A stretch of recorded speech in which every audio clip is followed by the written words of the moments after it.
localizada no Parque do...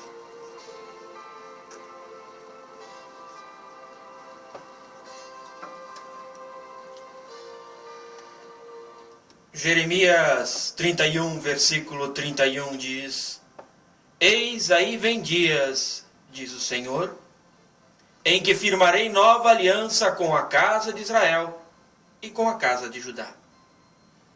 Romanos 9, 23 e 24, o apóstolo escreveu: Para a glória nos preparou de antemão, os quais somos nós, a quem também chamou, não só dentre os judeus, mas também dentre os gentios.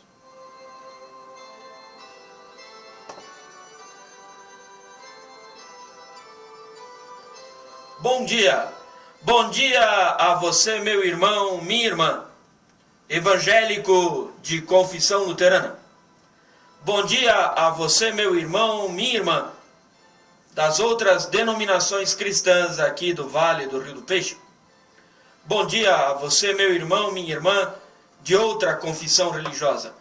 Bom dia a cada uma de vocês que estão com o rádio ligado nesse momento para ouvir esse programa. Um programa que quer levar até a casa de vocês uma mensagem de amor, de paz, de esperança e ser uma voz profética aqui no Vale do Rio do Peixe.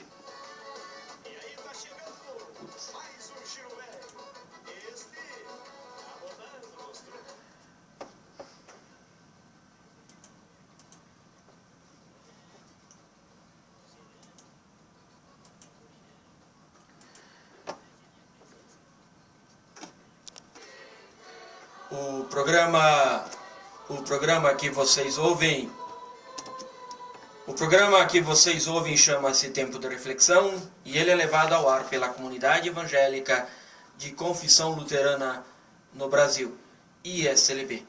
Que a graça do Senhor Jesus, que a comunhão do Espírito Santo esteja com cada uma de vocês neste dia.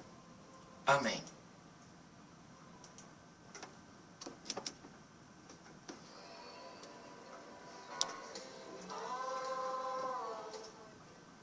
Meus irmãos, minhas irmãs, prezada comunidade, nesse próximo sábado estaremos celebrando 498 anos da Reforma Luterana. Precisamente nesse dia, Martim Lutero saiu da Universidade de Wittenberg de manhã bem cedinho, foi até a porta da igreja do castelo de Wittenberg, na Alemanha, e pregou 95 teses na porta da igreja. Lutero estava protestando contra a venda de indulgências em seu país e, acima de tudo, contra a exploração religiosa que estavam fazendo do povo. E assim ele desencadeou um dos maiores movimentos reformadores em todos os tempos. Como igreja de tradição luterana que nós, ISLB, Igreja Evangélica de Confissão Luterana no Brasil, somos, nós sabemos particularmente que somos devedores dessa história. E, no entanto, eu digo para vocês que me ouvem, luteranos, batistas, metodistas, anglicanos, assembleianos, pentecostais e católicos romanos, eu digo para vocês que a comemoração da Reforma, ela interessa a toda a cristandade. É bem verdade, isso a gente tem que assumir, que a Reforma Luterana, ela resultou de uma divisão. Ela resultou em uma divisão na igreja. A reforma provocou rivalidade, hostilidade entre cristãos, é bem certo. Prejudicou a credibilidade do evangelho. Infelizmente, essa divisão causou tudo isso. Sabe, as autoridades religiosas, civis e políticas da época do Lutero se mostraram incapazes de evitar esta cisão da igreja. E a igreja da época, ao invés de ouvir o reformador e suas questões, seus questionamentos importantes, perseguiu Lutero e excomungou ele. A gente olha para a história hoje e diz, não era necessário isso. Então, católicos romanos, luteranos, metodistas, batistas, pentecostais e outros, a gente precisa mostrar hoje que nós sabemos fazer muito melhor. Sabe, o dia da reforma, 31 de outubro, quer lembrar a nós, cristãos, o nosso compromisso de unidade, o nosso compromisso ecumênico. Nós somos chamados, neste dia da reforma, a refazer o que se quebrou e unir novamente os cristãos em torno do testemunho e do serviço do Evangelho. O dia da reforma deveria ser o dia do ecumenismo. Mas o dia da reforma, ele se reveste um significado muito mais abrangente. Escutem o que escreveu João nas palavras de Jesus, no capítulo 8, versos 31 a 36. Disse, pois, Jesus aos judeus que haviam crido nele: se vós permanecerdes nas minhas palavras, sois verdadeiramente meus discípulos, e conhecereis a verdade, e a verdade vos libertará. Responderam-lhe: somos descendentes de Abraão, e jamais fomos escravos de alguém. Como dizes tu, sereis livres? Replicou-lhe Jesus: em verdade vos digo, todo que comete pecado é escravo do pecado. O escravo não fica sempre na casa, o filho sim, para sempre. Se, pois, o filho vos libertar, verdadeiramente seremos livres. Meus irmãos e minhas irmãs, cristão, cristã, é aquela pessoa que permanece nas palavras de Jesus. Não importa que nome ela tenha por trás dela. Luterano, católico, metodista, pentecostal, sei lá. Sempre quem acolhe os ensinamentos do Mestre, este é verdadeiramente o seu discípulo. Assim disse Jesus. Portanto, o que faz a igreja não são seus dogmas, suas doutrinas, suas tradições, sua liturgia, sua história. Não. O que faz uma igreja é a fidelidade ao Evangelho. A igreja pode trair o seu Senhor. A igreja pode se afastar do seu Senhor, como por demais vezes a igreja fez na sua história. Lamentavelmente. E aí, quando a igreja se afasta do seu Senhor e do seu Mestre, ela deixa de ser igreja cristã. E para recuperar a identidade, a igreja precisa corrigir o seu percurso. Ela precisa converter-se. Sabe, é comum a gente ouvir falar aí nas igrejas e denominações que nós temos uma necessidade de retornar às raízes para conhecer-se a si mesmo e saber por onde orientar-se. Bem, foi exatamente esse o propósito da reforma no século XVI. Lutero quis que a igreja voltasse a ser evangélica. Para tanto, abusos teriam que ser abolidos e o povo deveria ter acesso direto às fontes do Evangelho, como tem hoje.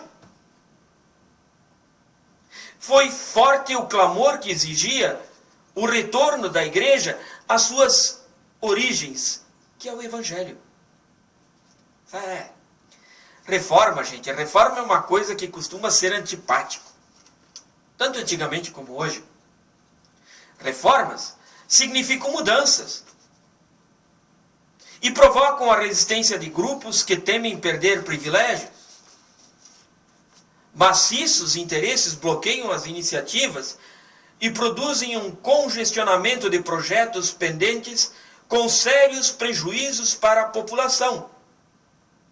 Isso é uma realidade por demais conhecida no nosso país. Bem-aventurada a nação que consegue implantar as devidas reformas a tempo. E dessa maneira assegurar o bem comum, o bem de toda a população. E não é só reforma de igreja, gente. É reforma tributária, reforma previdenciária, reforma agrária, reforma política ou outra qualquer. Com toda certeza, o dia da reforma, celebrado pelas igrejas luteranas e as igrejas da reforma como um todo, é um evento religioso. Não é um evento político. A gente não pode confundir, mas mesmo assim, a gente tem que sempre de novo lembrar da necessidade que nós temos de reforma na nossa sociedade. A classe política, tão corrupta, a gente precisa exigir que ela cumpra o seu dever e aprenda com o exemplo dado na Europa há quase 500 anos atrás. Aquela reforma que foi protagonizada por Martim Lutero era uma reforma mais que urgente. A despeito dos conflitos que produziu, e entre alguns bem sangrentos, a reforma protagonizada por Lutero mudou o curso da igreja, e mudou o curso da igreja para melhor.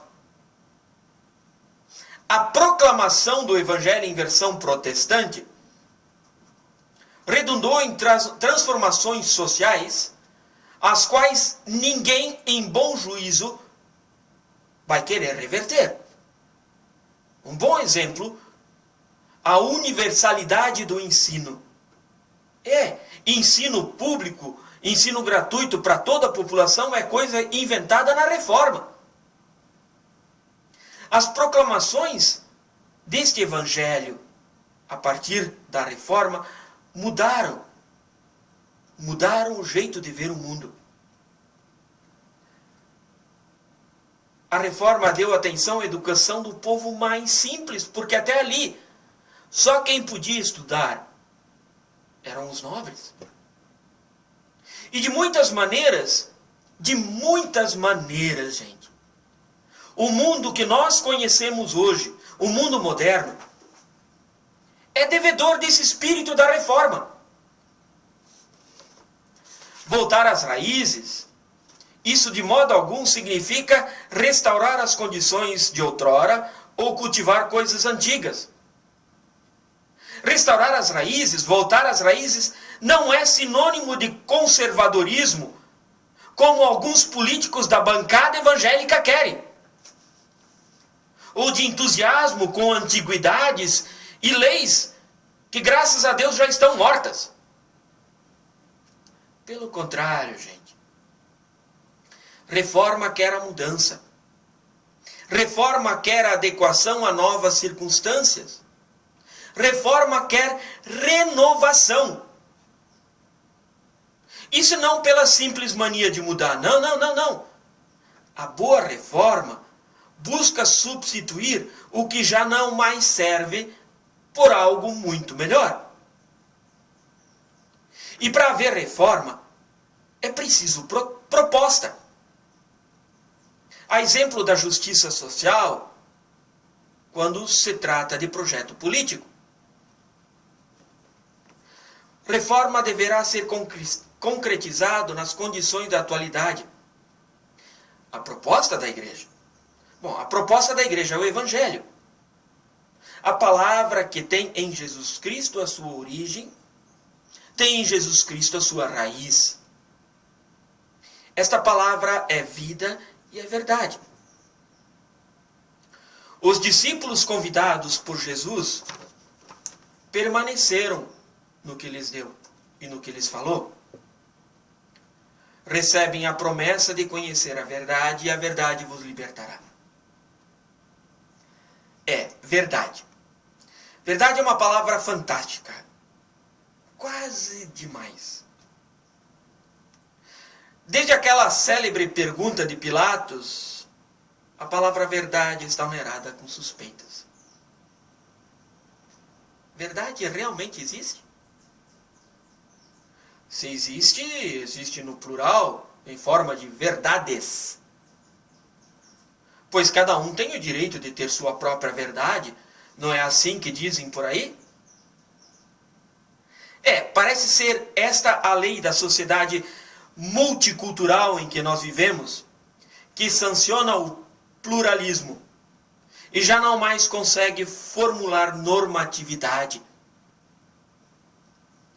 Olha as nossas novelas, telenovelas que o pessoal assiste. Será que realmente tudo é permitido? A reforma proposta no século XVI, a partir das 95 teses pregadas por Lutero na igreja de Wittenberg, essa reforma queria trazer à luz a verdade cristã, a verdade de Deus, a verdade bíblica. E esta verdade, gente, ela só pode ser uma. Como e em que sentido? Bom, se fôssemos perguntar para Lutero, ele teria uma resposta pronta, inequívoca e final. Ele diria: verdade é que Deus é misericordioso. Esta é a verdade fundamental, esta é a verdade final. Esta foi a descoberta reformatória feita por Lutero na Bíblia. Descoberta essa que, como confessou, transferiu ele diretamente para o paraíso. Em vez de condenar, em vez de se vingar do pecador, em vez de lançá-lo no inferno, Deus lhe perdoa as dívidas, justificando-o por graça somente, e acolhendo-o como um pai acolhe seu filho e sua filha. Deus é amor. Assim lemos na primeira carta de João. E esta é a verdade.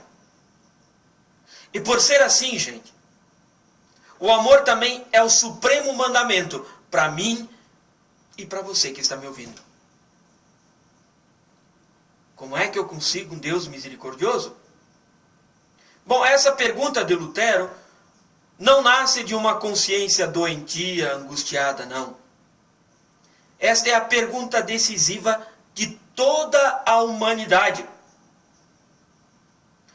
A gente poderia reagir dizendo ser mais importante perguntar como conseguir uma sociedade misericordiosa, um mundo mais humano, e com efeito. É forte o anseio que toda a humanidade tem por paz, por justiça, por um futuro sustentável em nossos dias. Sabe, as pessoas sofrem com a brutalidade, com a violência do dia a dia, com o desemprego, com o apartheid social. E aí a pergunta por um Deus misericordioso parece ser uma pergunta secundária, mas não é não. Pois uma coisa não se consegue sem outra. Se eu não tiver um Deus misericordioso, então um mundo mais humano é meramente uma ilusão. Onde que o ateísmo pode aprender misericórdia? Por outro lado, é bem verdade, também o fervor religioso não é nenhuma garantia de bondade. Muito pelo contrário. Não existe coisa mais violenta que fundamentalismo. Crimes hediondos são cometidos por aí em nome de Deus. E que horror! Por isso não é indiferente Qual o Deus que nós cremos? Somente um Deus misericordioso vai trazer luz às nossas trevas. Um Deus que legitima o ódio, um Deus que provoca e estimula o ódio. Esse Deus não é só supérfluo. Este é um Deus perigoso. E quem prega um Deus desses não deve ser ouvido. Meus irmãos e minhas irmãs, o Deus de Jesus Cristo, o Deus descoberto pela reforma, é um Deus que tem misericórdia, um Deus que tem coração, um Deus que tem compaixão, que liberta do pecado para a prática do amor. Os interlocutores de Jesus, dos versículos bíblicos que eu acabei de ler, se admiraram que ele promete liberdade. Eles acham que, como membros do povo escolhido de Deus, filhos de Abraão, eles já são livres por natureza. Mesmo que tivessem que suportar domínio estrangeiro durante muitos séculos, eles são livres. Lê do engano. Livre, gente. Livre somente é a pessoa que experimentou a misericórdia de Deus. Livre somente é a pessoa que aprendeu a ser grata a Deus pela sua misericórdia e seu amor.